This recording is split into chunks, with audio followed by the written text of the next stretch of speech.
Okay, I'm gonna be moving along kind of quick this morning. All right, I have a folder prepared on my 2 drive, and inside that folder, you'll see I have a folder for Boujou products. I have a C4D scene files, the image sequence, and this is for Ty, so that he has a. That's where your tutorial file goes, and that's the original 4-second clip that I got from you. Okay, so the first thing we want to do is we want to open up After Effects. We want to import a file. Okay, we get our 4-second clip, we import that. Now, we go to Interpret Footage, we go to Main, we change that to 24 frames a second, not 59 some odd shit. Okay, 24 frames a second, and we click OK. And we click that there and drag it down to the line. We click the output module. We go from AVI to JPEG sequence. We click OK. And we want to save that to in our output folder. We want to go to the sequence folder, and it will save it as 4-second clip, and then a number. Okay, so we click save there, and now we can click render, and we wait for it to finish the frames of that sequence. Excuse me. Oh, come on. Yeah, that hard drive is not so fast, but it's working, so it's all good.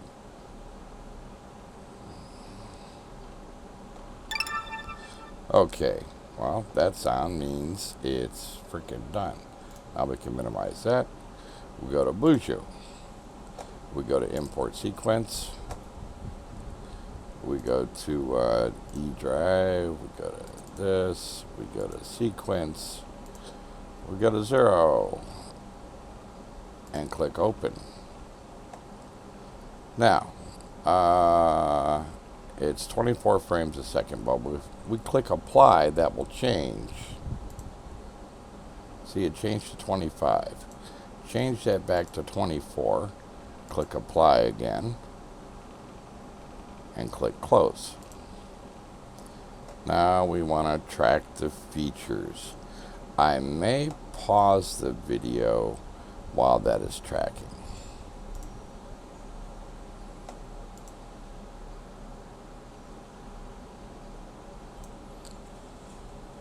Okay, now we're back, and it has tracked that footage.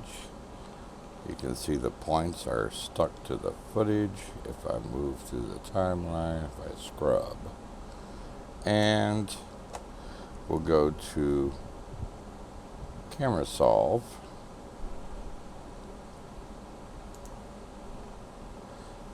and we'll leave these boxes unchecked for optimized camera path smoothness. We want everything to read off of the data we have. We don't want to make any guesses about where things are going to go, and that's basically what the smoothness does. Okay, so we'll click Start, and you see it's going pretty quick. Okay, so now if we click Play in our timeline, you see all our dots are pretty much nailed down to the footage in the background, which is quite nice.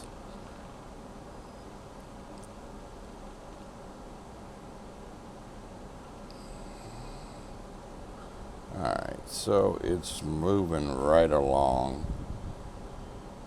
Alright, run out of cache space. Okay, so now we'll click Stop. Okay, let's move back to the beginning. Okay, so there we are. Now let's add some scene geometry. Okay, we're going to add a coordinate from hit. We're going to make this the Z-axis. And because Z is going into the distance from front towards the camera to back away from the camera, we're going to select, let's select this one, and this one, and we'll make that the Z-axis. Okay, now we will add another coordinate from a hint, and we're going to make this the X-axis. Move this over. We'll say this one and this one, because that is across where we want. The building is lined up on the X-axis down that side. So select that, and now we want to add a coordinate again, and we want to make it the origin. That should be the center of our square grid when we're in Cinema 4D. And we will choose that point right there, and choose connect as selected. We'll update coordinate frame a couple times, and then we'll click close. Now that should be good, and we will go to export camera solve. Now we go to browse,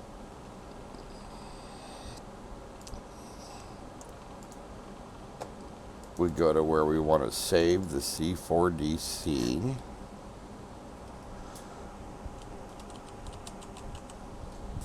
name it tutorial, click save. We uncheck use format default for start index and null size. We change that to 0. We change this to 100, and we click save. Now the scene has been exported. We can minimize that. Now the tricky shit. Okay, so we have our C4D exported file here. We want to right click, we want to open with Notepad. That's the C4D exported file.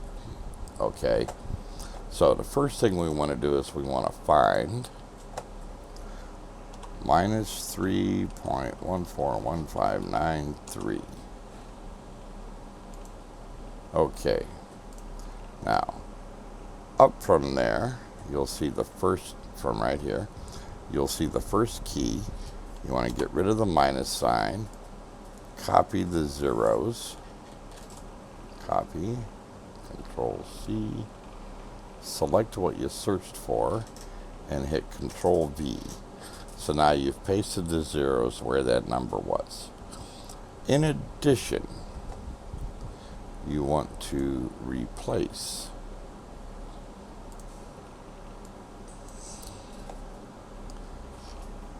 parent item space 1 and then 6 zeros, 1 2 3 4 5 6, and then a 1.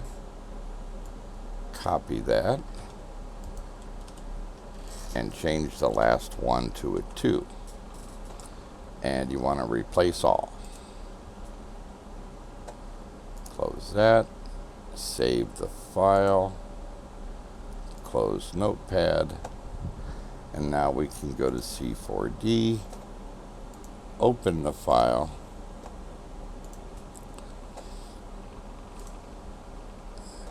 leave it at 10, make sure it says centimeters, because everything else will be screwed up if you change the scale, because you remember we exported from Boujou at 100 scale. So that matches up with the 10 centimeters here. So we click OK. Now, what do you know? Okay, so we can see our whole timeline. As we scrub through it, you'll see the points follow the floor. Okay, isn't that interesting? Okay, so now we want to make a shader. We double click the shader. We go to color, texture, load image. We want to go to the image sequence that we rendered out from After Effects. Click open. No. Now we want to click on this little image.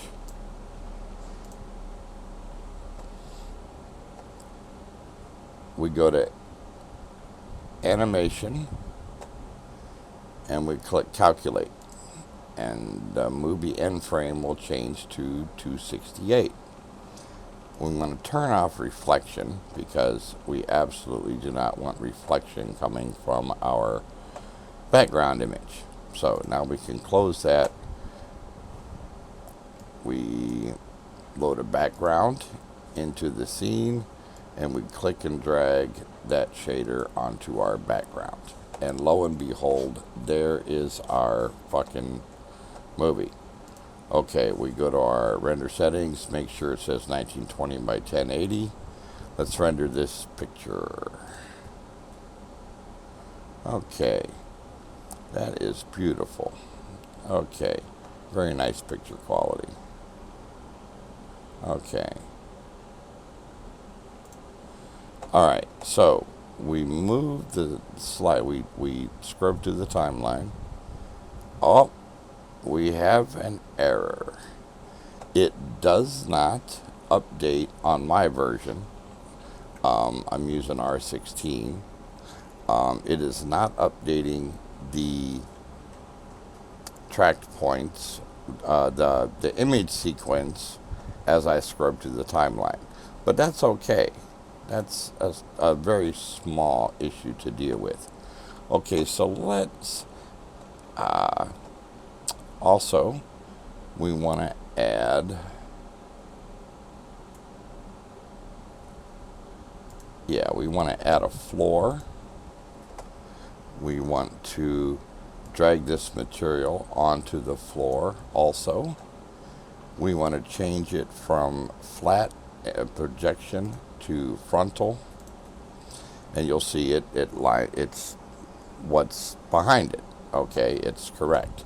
Now we want to go to floor, right click, choose Cinema 4D tags, choose compositing, uncheck the self-shadowing, and now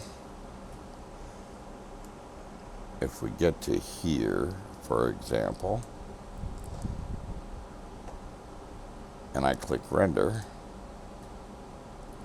alrighty, it looks like it's updating in the render, so everything else doesn't matter. Now, what we have is, let's make a block, just a simple cube. Let's scale it down a little bit.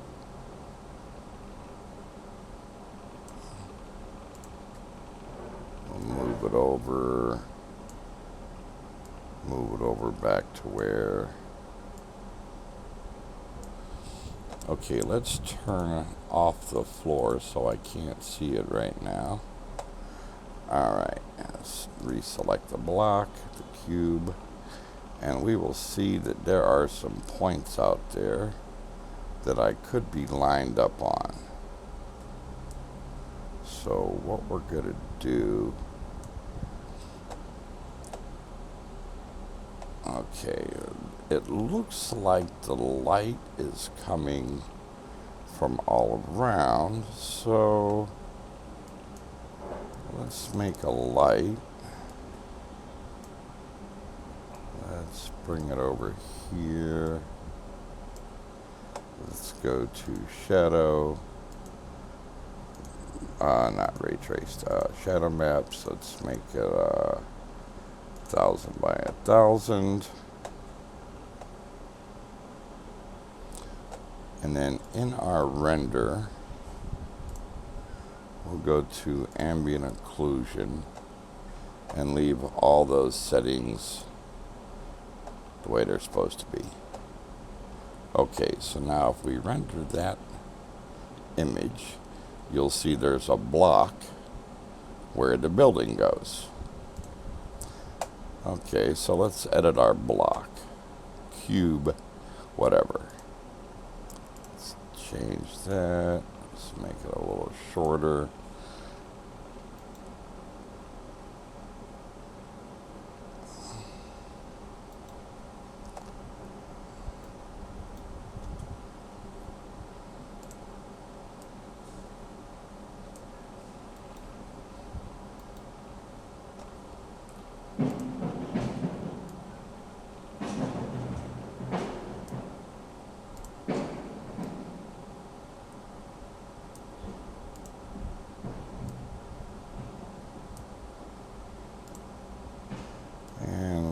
see if we can edit it so that it fills up that lot real quick, just for the point of making a tutorial. Okay, so now we click play, and we'll see that block moves out of where it's supposed to be.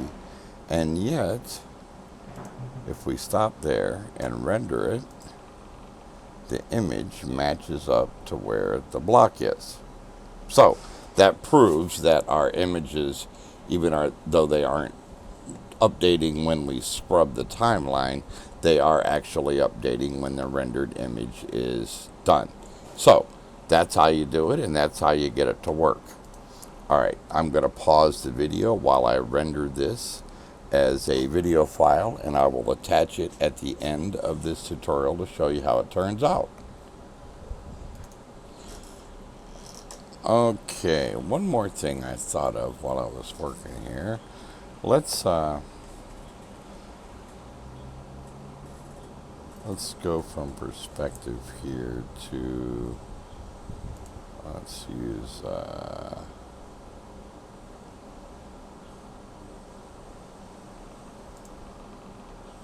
new perspective view. We'll make that big. Now we can move around, and this is the camera that is shooting the video. As you can see, all the track points are aligned accordingly.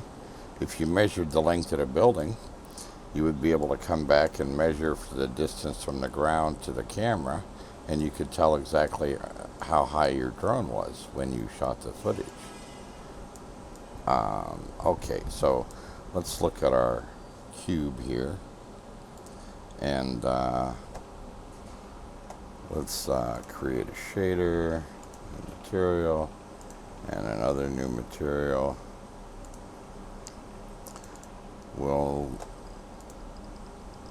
We do not want reflectance. I don't know why it does that by default. Let's make it kind of red like the building. And I believe the roofs were white.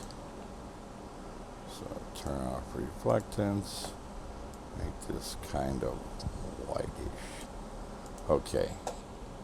So what we want to do is we want to select polygons. We want to select the sides of our building. And we want to apply red to those. And then we want to select the roof and apply white to that. Okay, so now we switch back from our editing camera to this. Well, it doesn't look exactly right. So let's try up in the white a little bit.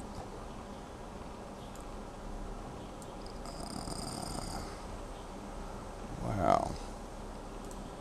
Okay, let's try a single frame render.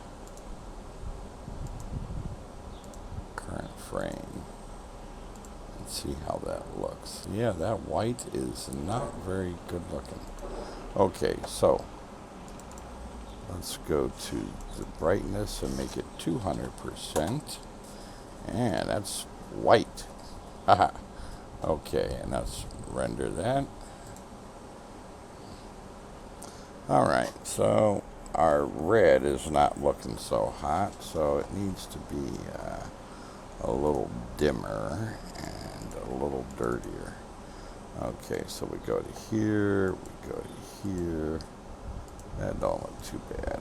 Alright, so let's try that. Well, you get the idea. Okay, so now let's render our video. Go back to settings, click all frames, save, finished render as JPEGs. This is an image sequence. We're going to save it out as an image sequence, and we're going to save it to the Ties tutorial folder. Okay, so we click render. Do you really want to overwrite? Yes.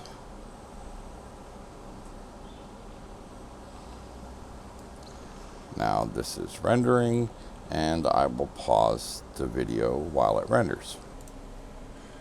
Okay, the rendering has completed. What I'm going to do now is I have a program called Virtual Dub, Veedub. I open that.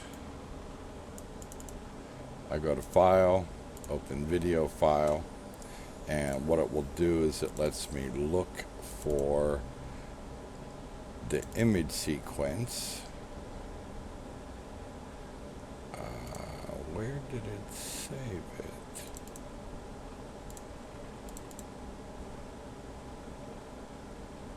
Oh boy. Alright, where did it save it at? Ties tutorial, finish render. Oh, that's not good. Did it save one picture? What kind of crap is that? Oh, there we go. Finish render. Okay. Okay, so we go back to Veedub. Types tutorial.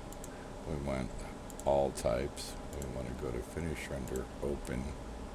Okay, now we can make the first one real small. This is about 75%. And we go to video. Compression. We'll make it an H.264. Force a keyframe every 24 frames. Audio, no audio. And then we will save this as an AVI. And we will save this to finished render. And we'll click save.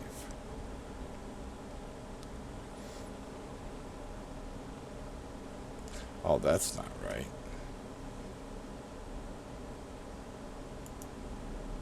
That's not right. Okay, I decided to play with the building a little bit more, but it's all good. So let's go to the side view here. Let's make it a little shorter. Let's move it down a little bit. Okay. Now let's make it a little wider. Let's adjust our shader a bit.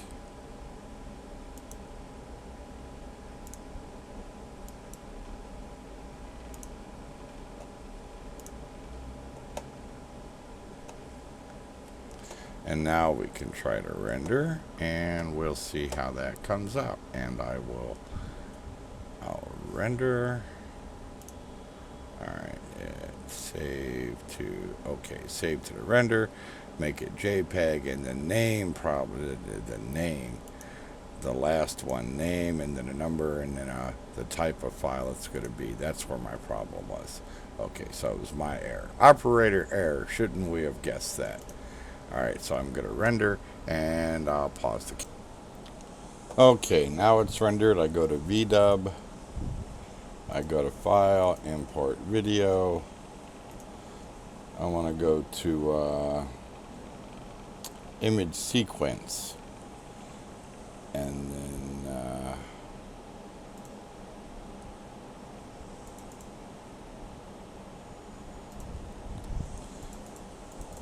there we go. Under render, click the first one, click OK. Now we click, now you'll see all the frames are there.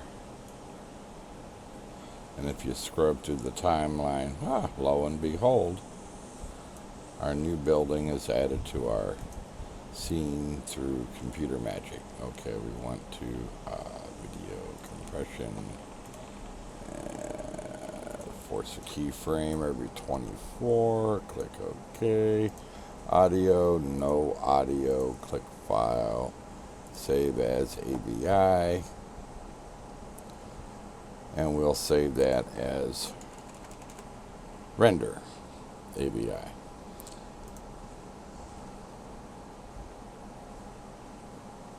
Whoops.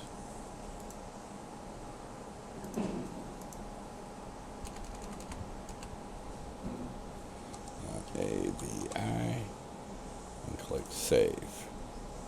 Okay, now it's cooking, and it'll render this video, and I will attach it to the end of the tutorial video. So that's how I do it. Haha.